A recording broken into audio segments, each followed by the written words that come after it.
Hi, welcome to the video. Make sure to like and subscribe if you enjoy, and comment your thoughts and opinions on the stories. Let's get started.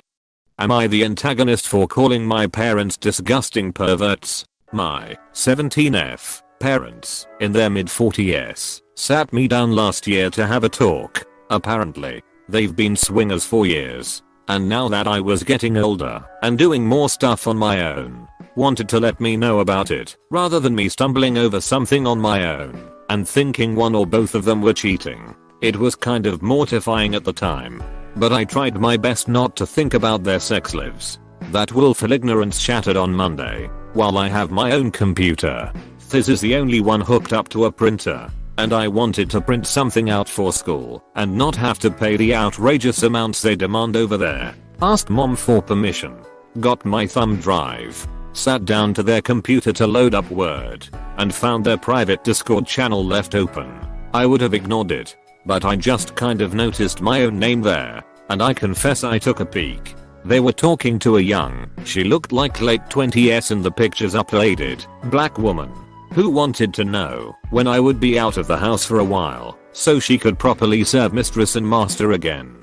I read a bit more, and apparently both of my parents have been having this weird master and slave roleplay with this woman for almost 2 years. I tried to keep it to myself, just pretend I didn't see anything, but they noticed I was acting weird and withdrawn around them and asked me what was wrong at dinner last night, and I'm not sure what I meant to say, but it just came out that I found out about their little sex toy and I couldn't believe they could be such racist, disgusting perverts. Mom started crying, and Dad started trying to explain the ethics of his pervert group, but it was hard to listen to and dinner just kind of broke up in acrimony. Mom came by later that evening wanting to talk, but I kept the door locked and said I didn't want to speak to her. I brought it up with a bunch of my friends at school, but most of them think that it's okay, as long as everyone involved is having fun.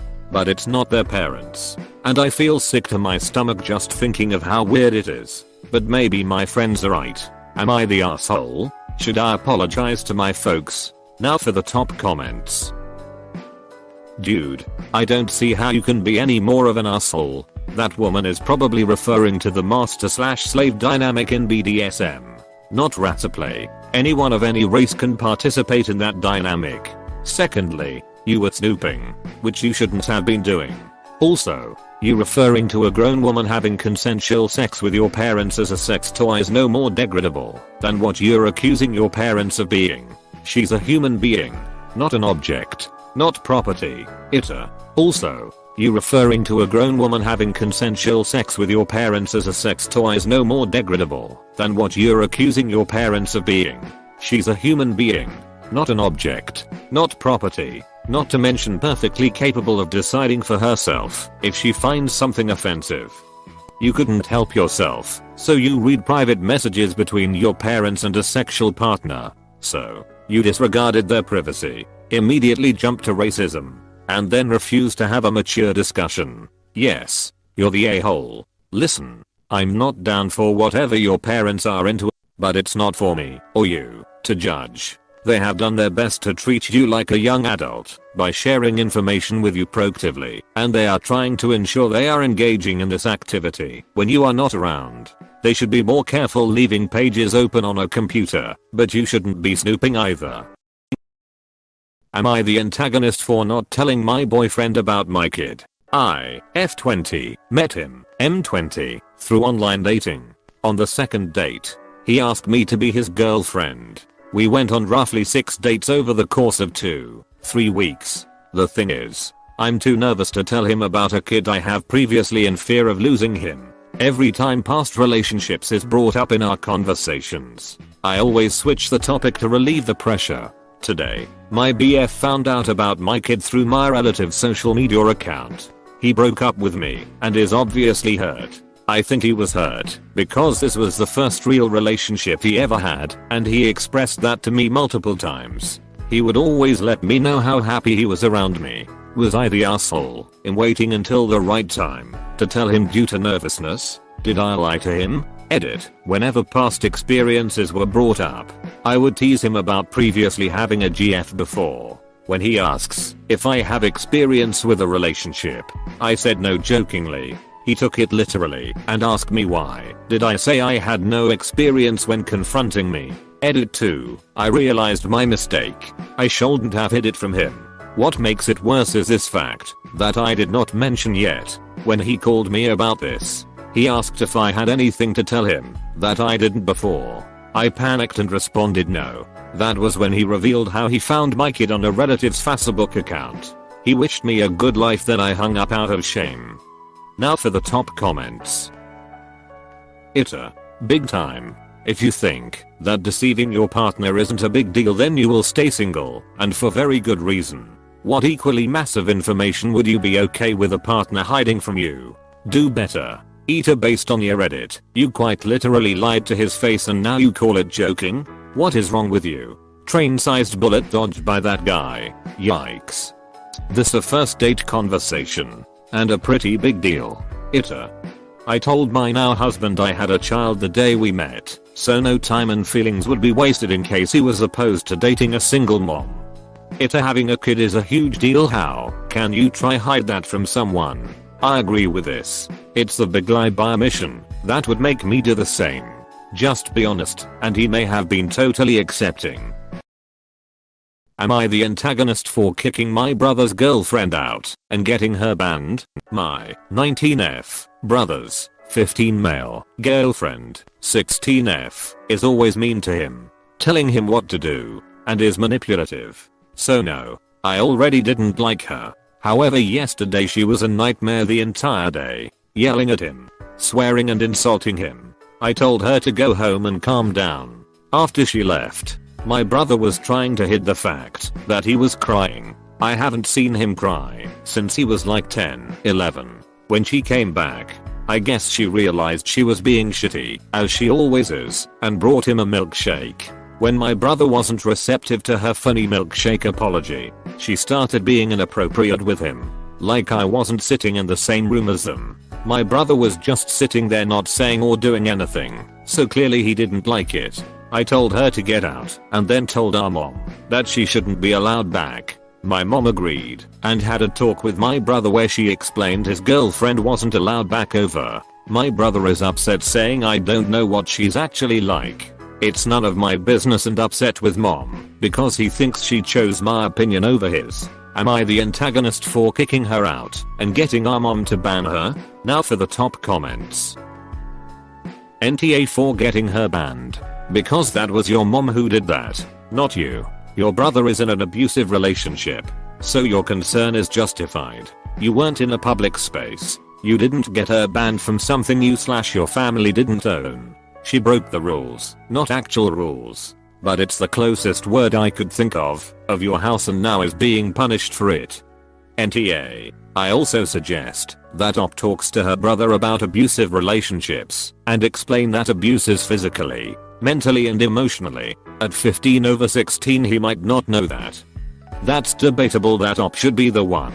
The brother is mad and isn't thinking straight. If the Op has that talk, it could backfire and just reinforce the idea that his relationship is fine. That it's just the Op and the mom that have problems, or things could work out fine. Really depends on their relationship and the brother. That said, someone needs to talk to this kid. A therapist or friend or family member. But someone the brother isn't mad at him. Oh. He just needs to be talked to about it. NTA. You brother is getting abuse. He needs to stay away from her. If she's like that in public, I can't imagine what her's like in private. Am I the antagonist for refusing to move in with his family so he can keep his dog? My husband brought home a 6-month-old puppy 4 months ago as a gift for me and our kids. We had talked about pets prior to this and 100% decided against it until we get into our own home. We were maybe 5 months away, if that, to being able to buy, but the month prior to him getting the dog, he totaled my car and it royally fucked my credit, so it prolonged the buying. Our lease is up next month and we were told that when our lease is up, we had to vacate because the building was sold and the new owners wanted us out. Therefore, we knew before he even got this dog that we were not able to stay here and needed to find somewhere else. So he comes home with this dog and I'm immediately pissed off. First and foremost, we already discussed this. His reasoning was that the dog is a very high-priced dog and he got her for free. She has health issues and it was a friend's dog who had the litter, so he jumped on it, and because of the fact that this dog is the breed of dog that I wanted, he just expected me to be happy about it. Secondly, every single place we have been able to find within our price and bedroom requirements has a very strict no pets policy. Every single one of them. I have not found one single apartment or house rental that has allowed pets. The housing market is absolute trash as it is. Add in a dog of her breed, he's so pegged as aggressive, when most people have a strict no pets policy and it's fucking impossible. So last week I had a meltdown. I was stressed to the absolute maximum after he brought the dog to the emergency vet versus make her an appointment, and the bill cost him $680 that he had to pay up front. All over a red spot that he saw on her leg. It took away a big chunk of what money we had saved for a new place just for it to be an age spot. So I freaked. Like our kid's home is on the fucking line. So I lose it. Tell him that at this point it's pretty much his fault that we are going to be homeless. And that's not a lie either. I've told him to rehome this dog several times because we can't find a house that will allow her, and he outright refuses because he has an extremely unhealthy attachment to the dog, won't even leave the house without her, and never does family outings unless it's to the dog park where the dog can go. He then suggests something that immediately pissed me off more. He thinks we should just move in with his family. His sister said we could rent one bedroom off her, the size of a glorified closet, for $500 a month, and states that all 3 kids can sleep in the room and we can sleep in her shed. She smokes in her house. I told him under no circumstances would I be moving into his family's house just so he can keep his dog, and told him that by all means he can go rent the room off his sister and me, and the kids will go find a house for ourselves. He says I'm a major R because I'm not working with him to find solutions and instead dictating his decisions. Am I the antagonist? Now for the top comments. NTA. No offense op, but your husband sounds like a giant bonehead and seems pretty selfish. Like, habitually makes irresponsible, selfish decisions. It sounds like you two may need to sit down and have a serious discussion about this. It's bigger than just the dog. Sounds like has intentionally sabotaging their ability to find a new place for some reason tbh. NTA. Honey, you should act like you're divorced and find a place for you and your kids. If your husband wants to keep the dog, he can move in with his sister, stash some money on a new account or somewhere safe, and take care of your kids. Cannot agree more. Your husband is sabotaging your future. I don't know why, but stop letting him. Not the a-hole. Am I the antagonist for telling my mom she's a terrible mom and therapist? For context, my mother is a child therapist, and since she had me, she always centered everything in my life around me talking to her. She didn't want me to talk to other kids because I would become immature. She wanted me to just hang out with her. When I turned 10, she started to acknowledge some mental trouble I've been having. I was involuntarily destroying things while fidgeting, getting picky about food, and refused to talk to any new people unless she introduced me. Instead of going to therapist, my mom said she could lose her job if she was seen taking me to someone else as a child therapist. So I was bounced around my therapist family members who didn't know what to do. She used to give me these mystery pills that she took that basically gave me motivation.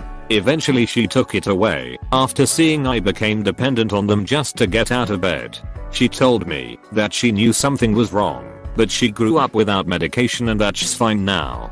Following the years she finally got me a therapist, but we only communicate by phone, and when I tell her how paranoid and scared I get when alone or in public settings, she urges me to pray it away. They insisted that it was the devil trying to isolate me. I was pissed because she was bringing religion into my mental health. I told my mom that she was a terrible mother after the session and she began crying.